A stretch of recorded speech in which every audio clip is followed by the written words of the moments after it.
Want to send high-resolution pictures on WhatsApp but not sure how to do it? In this tutorial, I'm going to show you how to send HD pictures to others on Android devices. So, let's start. Step 1. Update WhatsApp. Before sending any pictures, make sure you are using the latest version of WhatsApp. To do this, go to the Play Store, search for WhatsApp. If an update is available, download and install it. Step 2. Send HD images. Open WhatsApp, tap the three-dot icon, tap Settings, scroll down, tap Storage and Data, tap Media Upload Quality, select HD Quality.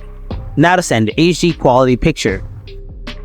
Open WhatsApp, open a chat box to send images, tap on the pin icon in the message bar, select Gallery, select an image to send. Here, tap on the HD option to activate high-resolution picture mode.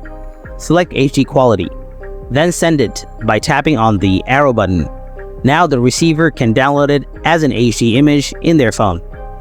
And that's it. Now you know how to send high-quality photos on WhatsApp without losing any details. Thanks for watching, and I'll catch you in the next one.